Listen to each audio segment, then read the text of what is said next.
दोस्तों, क्या आप भी बिजनेस करना चाह रहे हो लेकिन आपके पास बिजनेस करने के लिए पैसा नहीं है? तो गाइज, आज के एपिसोड में मैं एक ऐसा बिजनेस आइडिया लेके आया हूँ जिसको आप जीरो इन्वेस्टमेंट से शुरू कर सकते हो। जी हाँ, बिना कोई पैसा लगाए एक बिजनेस स्टार्ट हो सकता है, जो मैं आज के एपिसोड में आपको बताने वाला हूँ। नमस्कार दोस्तों, मैं रोहित जैन, आप सबका दोस्त और इस शो का होस्ट। आप सभी लोगों का स्वागत करता हूँ सीखो के official show small business idea में, जिसमें आज के एपिसोड में हम लोग बात करने वाले हैं वर्चुअल रेस्टोरेंट बिजनेस के बारे में। गाइस, वर्चुअल रेस्टोरेंट का बिजनेस एक ऐसा बिजनेस है जिसको हम बिना किसी इन्वेस्टमेंट के, मतलब बिना किसी इन्वेस्टमेंट का मतलब हो गया कि बहुत थोड़ा सा 5-7 हजार रुपए पैसा लगा के ना इस बिजनेस को स्टार्ट कर सकते हैं। और इस बिजनेस की सबसे अच्छी खासियत ये है कि भाई, अगर आपका ये बिजनेस नहीं चलता है तो आप इसको एनी टाइम बंद भी कर सकते हो। ज्यादा से ज्यादा आपके 3-4 हजार रुपए खर्च होंगे, लेकिन अगर 3-4 हजार रुपए खर्च करके एक बिजनेस का एक्सपीरियंस, एक बिजनेस का आइडिया और एक बिजनेस चलाने का माहौल अगर आपको मिलता है, तो भाई इससे अच्छी बात कुछ नहीं होती है। तो गाइस, हम लोग बात कर रहे हैं वर्चुअल रेस्टोरेंट की, लेकिन सबसे पहले हम लोग समझते हैं कि वर्चुअल रेस्टोरेंट होता क्या है। देखिए, वर्चुअल रेस्टोरेंट का मतलब हो गया कि जो भी रेस्टोरेंट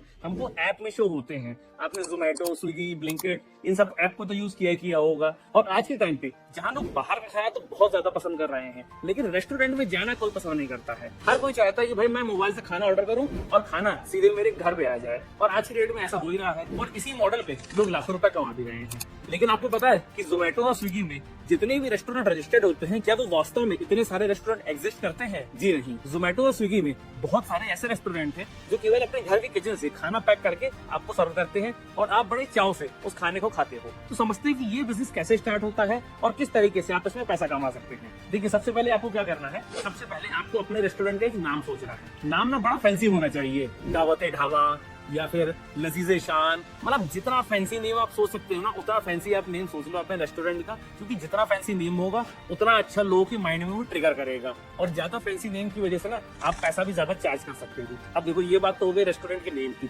इसके बाद आपको अपने लोकल एरिया में ना सस्ते रेस्टोरेंट, ढाबे टाइप के ढूंढने हैं जिनका खाना बहुत अच्छा है, लजीज होता है, लेकिन उनका रेट थोड़ा सा कम होता है। उनसे आपको एक डील कनेक्ट करनी है कि भाई देखो, आप तो अपना खाना ऑफलाइन भी बेच रहे हो, ऑनलाइन भी बेच रहे हो, लेकिन अगर मैं आपकी कुछ हेल्प कर सकूं आपका खाना और ज्यादा बेचने में, यानी कि अगर मैं आपकी सेल बढ़ा सकूं, भाई आप मुझे क्या डिस्काउंट दोगे, या इस तरीके से आप बातचीत कर लीजिए कि अगर मैं आप पर मंथ आपसे इतना ऑर्डर मिनिमम ले लेता हूं तो आप मुझे कितना डिस्काउंट दे दोगे। देखो, मैं आपको बताऊं, नॉर्मली 20 से 25% तक का ना डिस्काउंट आपको मिल जाता है, क्योंकि यार देखो, ढाबे वाले को क्या या होटल वाले को क्या है, वो तो ऑलरेडी सारी सैलरी पे कुक लगाए हुए हैं, शेफ लगाए हुए हैं, वो तो उनका पैसा पे कर ही रहा है। जितनी ज्यादा उसकी सेल बढ़ेगी उतना ज्यादा उसका मार्जिन बढ़ेगा। और अगर एक जगह से उसको बल्क ऑर्डर मिलेगा ना, तो वही उसको डिस्काउंट देने में कोई दिक्कत नहीं आएगी। तो अमूमन रेस्टोरेंट वाले, होटल वाले, ढाबे वाले ऐसी डील क्रैक कर लेते हैं और 20 से 25% तक का डिस्काउंट ऐसे कस्टमर्स को दे देते हैं। अब आपके पास देखो, रेस्टोरेंट का नाम आ गया, आपके पास खाने की व्यवस्था होगी, पास के ढाबे से आपने ये अरेंजमेंट कर लिया है। अब आपको अपना रेस्टोरेंट जोमेटो और स्विगी पे रजिस्टर करना है। आप इन वेबसाइट्स पे जाएंगे, इस पे आप अपना जोमेटो या स्विगी पे आप अपना रेस्टोरेंट रजिस्टर करेंगे, जो भी आपने फैंसी नेम सोच रखा था। और इसके साथ ही साथ आप एक बनवाएंगे फूड लाइसेंस। फसाई का लाइसेंस होता है,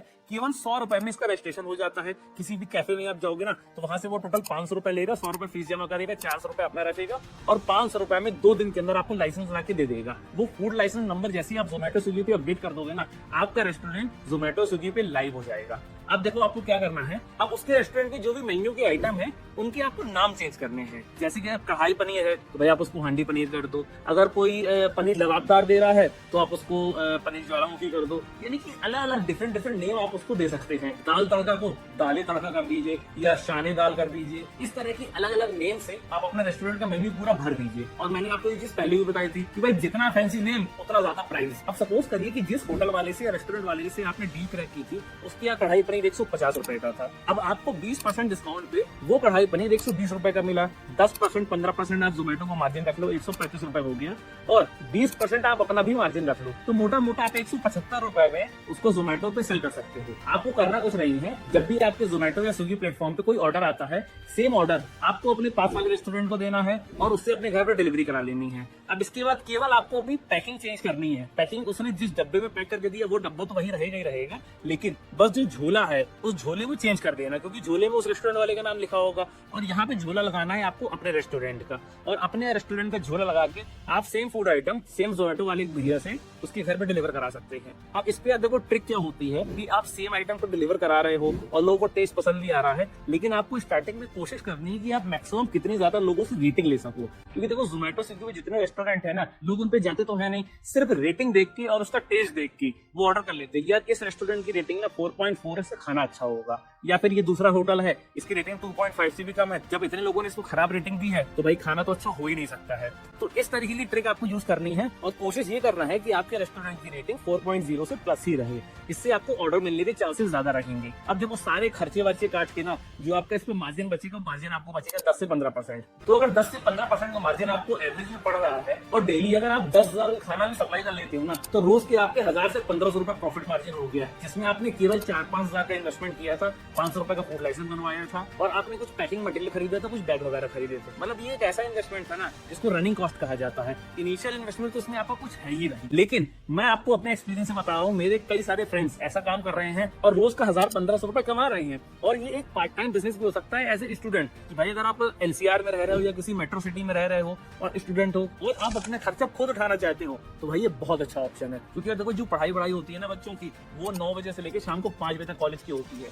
आप अपना रेस्टोरेंट ओपन करो शाम को 6 बजे से लेकर 10 बजे तक, 4 घंटे आप काम करोगे और 4 घंटे काम करके अगर आपने 1000 रुपए भी कमा लिए ना, तो भाई क्या बुरा है। महीने के 30,000 रुपए आप कमा रहे होगे, अरे महीने के 30,000 छोड़ दो, 20 से 25,000 तो कमाओगे ही ना। और यार एज ए स्टूडेंट लाइफ में अगर आप 20 से 25,000 रुपए अर्न कर पा रहे हो ना, तो आप घर वालों के ऊपर अपने बोझ नहीं बनोगे और आप अपना खुद का खर्चा उठाने में सक्षम रहोगे। और गाइस ये मैं आपको बता दूं कि अगर आपका पहला बिजनेस फेल भी हो जाता है ना, तो कोई बड़ी बात नहीं है, क्योंकि आज की डेट में इंडिया में जितने भी बड़े बड़े बिजनेसमैन है ना, उनके पहले, दूसरे, तीसरे, चौथे, पांचवें सब बिजनेस फेल हुए हैं। क्योंकि जब तक आप फेल नहीं होगे ना, तब तक आप सीखोगे नहीं, और जब तक आप सीखोगे नहीं तब तक आप आगे बढ़ोगे नहीं। तो गाइस आपको ये बिजनेस आइडिया कैसा लगा है और कब से आप इसको शुरू करने वाले हो, ये वैल्यूएबल फीडबैक आप मुझे जरूर दीजिए। और दोस्तों मैं आपके साथ आऊंगा एक नए एपिसोड में एक नए यूनिक बिजनेस आइडिया के साथ, क्योंकि भाई मैंने तो ना कसम खा रखी है कि आप लोगों को धंधा करा के रहूंगा। आप एक वीडियो में नहीं मारोगे ना, तो मैं 100 वीडियो लेके आऊंगा, 100 बिजनेस आइडिया लेके आऊंगा, लेकिन हर एपिसोड में आपको यहाँ मिलूंगा नए बिजनेस आइडिया के साथ। जय हिंद, जय फाइनेंस।